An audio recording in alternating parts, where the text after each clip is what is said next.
बहुत समय पहले की बात है। एक बड़ा सा पीपल का पेड़ था जो जंगल के पास एक तालाब के किनारे खड़ा था। उस पेड़ पर एक कौवा जिसका नाम था कागा और उसकी पत्नी छाया का घोंसला था। दोनों खुशी खुशी रहते थे। कुछ ही दूरी पर उसी पेड़ के नीचे एक गहरा सांप भी अपने बिल में रहता था। उसका नाम था सर्पाश्र। कुछ समय बाद कागा और छाया के घर में अंडे आए। दोनों बहुत खुश थे। छाया ने मुस्कुराते हुए कहा, अब हमारा परिवार बढ़ने वाला है। लेकिन जब कागा और छाया भोजन के लिए बाहर गए हुए थे, उसी दौरान सर्पाश्र ने मौका देखा और घोंसले में चढ़कर अंडे खा लिए।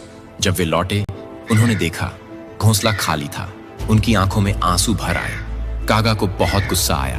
वो सर्पाश्र को मारना चाहता था, लेकिन कैसे? सर्पाश्र तो ताकतवर और जहरीला था, पर कागा चालाक था।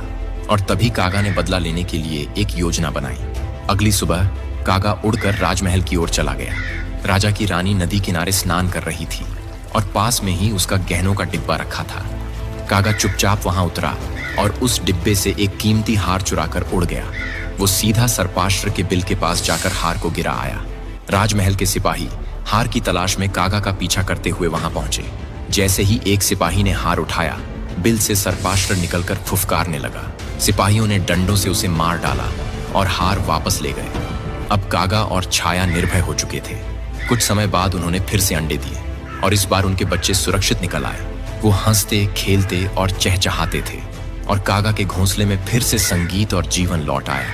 अगर कोई तुमसे ताकत में बड़ा है तो डरने की जरूरत नहीं। समझदारी सबसे बड़ा हथियार है। शक्तिशाली वही है जो बुद्धि से समय का इंतजार करता है, न कि गुस्से में सब कुछ हार देता है। कभी कभी जवाब गुस्से से नहीं, जिम्मेदारी से दिया जाता है।